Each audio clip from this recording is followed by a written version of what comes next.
Good morning. This is Jay Trucker 717, and you have reached Jay Trucker 717 Broadcasting. How are you doing today? Okay. Um, again, we're still in the coronavirus, and things are getting a little bit tougher.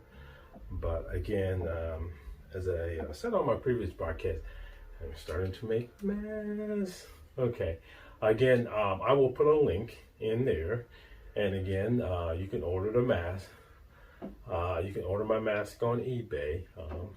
Have an account on eBay. Order it. Everything will be set up. You can pay for it directly on eBay. Order up to 50 units, however many units you want. Now, if you're sending in a big quantity, give me time to actually get the mass produced. So it will be. I'll let you know how long it would take if you order like 25 or 50 or something like that. But if you just want to order some masks, again, whatever team you want, you can pick your team, and I'll see if I can get the material for it. Of course, I have Broncos for you Broncos fans, and like I said, they have breathers on both sides of the mask, so they're very comfortable, and they have the little elastic that goes around your ear, and they're pretty nice. I kind of like them, but they're going to be selling for $14.99 on the link, and if you wanted to order two, or you can get two for two for 25. Okay, so again, don't forget to order that mask. What is going on today? Okay, explosive study reports 300,000 truckers will be out of a job if FMCSA mandates hair testing. I don't know how to feel about that. But again, you shouldn't be driving a semi truck and using drugs. So I mean, I understand. It's part of being in today's society. There are people that use drugs, but being on a work where you're driving a vehicle that's large, I would recommend that no one uses drugs or are intoxicated while they're driving. So what the test is doing is a drug test. Basically, they would be testing your hair, and they found out that by testing your hair, you can take all kind of drugs to get the marijuana or whatever drug it is out of your system. But if you do a hair follicle test, that usually lasts up to 2 to 3 weeks after you've done it, so there's no way to kind of get out of it. And so basically what they're saying is they know people are using drugs, and that if they do this hair follicle test, then it's going to remove a lot of truck drivers, which is not a good thing for us. Not a good look, I should say. But it says a new study released by the University of Central Arkansas in Conway reports that if the FMCSA mandates hair follicle testing, nearly 300 truck drivers will be out of job.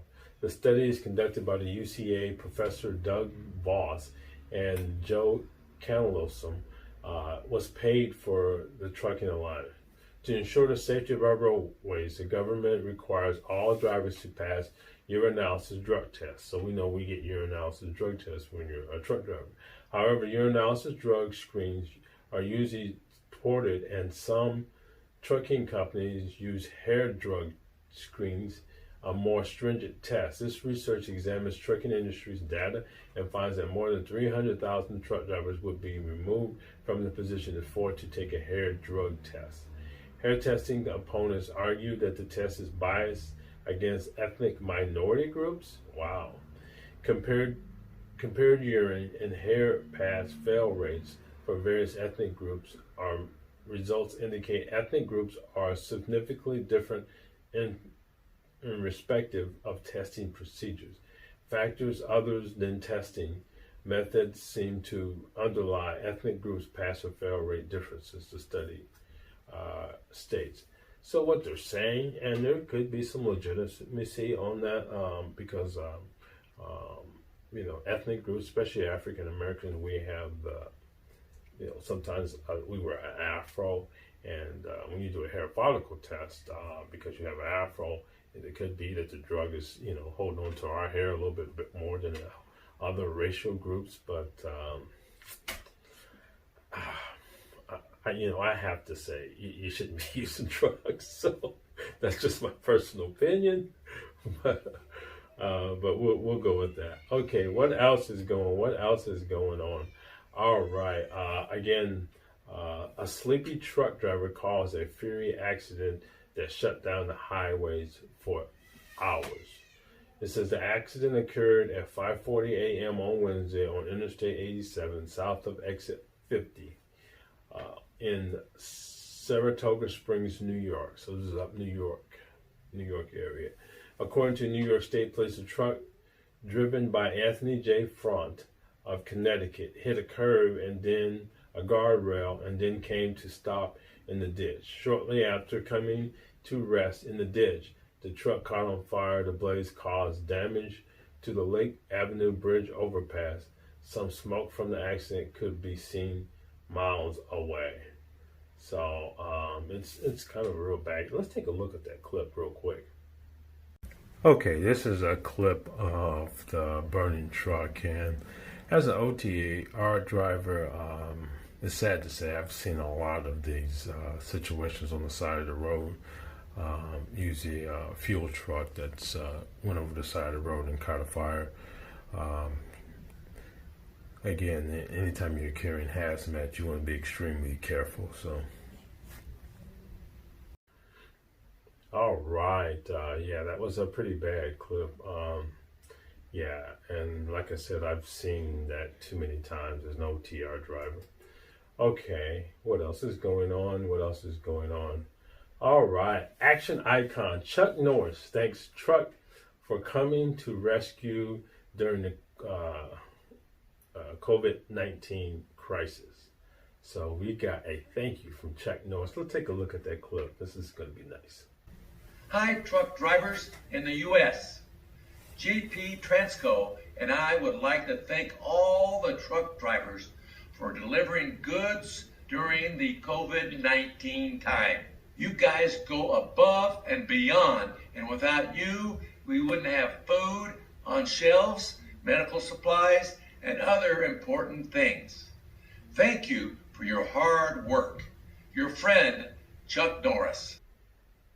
Okay, I love Chuck Norris. I used to watch a lot of his movies.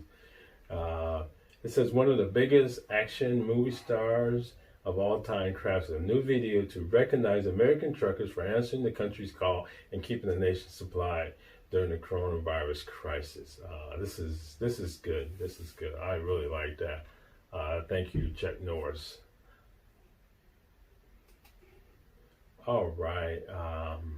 Shootings. We have quite a few shootings going on right now.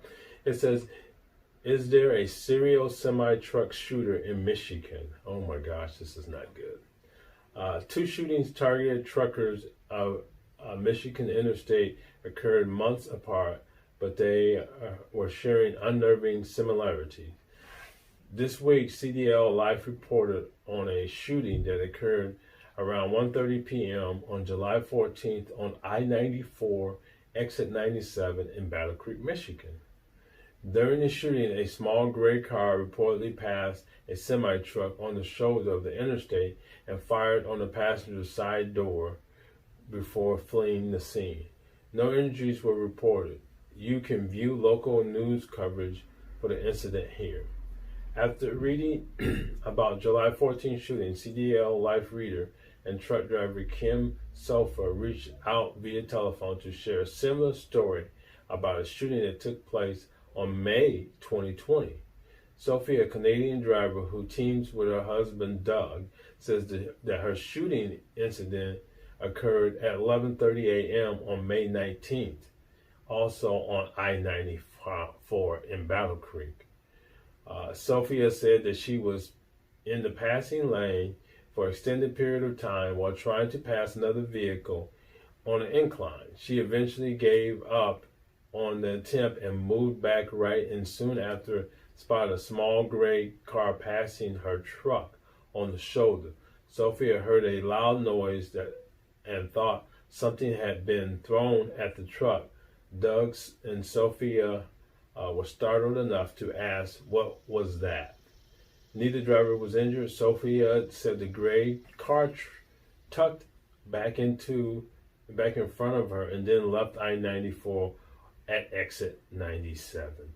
So these are two similar two similar incidents where someone was shooting at a truck. So be careful around Battle Creek, Michigan. That is that's something you need, truck drivers, to make sure you pass the word around about in Battle Creek, Michigan, about people shooting at trucks. So this is some very disturbing news. Also, it says, if you have any information on the shooting, please contact the Michigan State Police Marshal's Post at 269-558-0500. Again, that's something I'll probably put on the link below in the comments section so that we can know what number to call in case you're in Battle Creek, Michigan, and you hear about this. We need to definitely get these guys off the road. Get these guys off the road, definitely. All right, what else is going on? Another shooting. Oregon troopers issue warning after a string of shootings on busy interstate. Oh my gosh. Oregon State Police are asking for tips after multiple vehicles were hit by gunfire on I-5 in recent weeks. On July 14, OSP issued a statement about multiple vehicles being targeted by a shooter on I-5 between Roseburg and Grants Pass. At least one of the vehicles targeted by the shooter was a semi-truck, according to local news on outlet Fox 26. In the last several weeks, OSP has investigated 5 vehicles that have been struck by bullets on Interstate 5 between 67 and 100, troopers say. So far, no one has been injured, OSP says. OSP has issued a following guidance for drivers through the area. So again, if you're in the area, it says, if you are traveling in the area and you believe that your vehicle has been struck by a bullet, please call 911. Always call 911 if you think your truck has been shot at. Note the time, the location, and if possible, continue out of the area. If you have information regarding the shooting, if you believe your vehicle has been struck, please contact the Oregon State Police, and that's what OSP is, Oregon State Police, Southern Command Center at 1-800-442-2068. Again, reference the case number SP20-173444. Again, this is something I'll probably put in the comment section, information that you guys need to take a look at and make sure you report this. This is not good news at all. Okay. That should be it for the broadcast. Don't forget about your NFL match. You can do the Cowboys, you can do the Redskins, New England.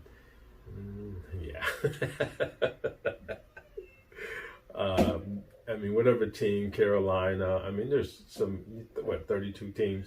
So whatever team you like, you can request the mask, and I'll see if I can get the material to get the mask started. But again, that is it for the broadcast. Make sure you like, share, and subscribe to the broadcast. Hit that like and share button, and even hit the bell that notifies you of the broadcast. Again, this is Trucker 717, and we're going to end with a weather break because you definitely need to take a look at the weather, all the rain going on. So, Jay, Trucker 717, peace, somebody. Rain will be returning to parts of the desert southwest. Now, monsoon season is starting to pick up. We've been dealing with this high that has been blocking moisture, but now it is moving to the east, and that is going to allow some of this moisture to return, and that translates into much needed rain. So what we're going to see through the weekend is basically showers, fairly light showers, but nonetheless showers through Mexico, up through parts of even eastern Arizona, New Mexico, and Colorado. Over the next 7 days, we're talking in a lot of areas from Albuquerque up to Pueblo, about an inch, could see isolated higher amounts.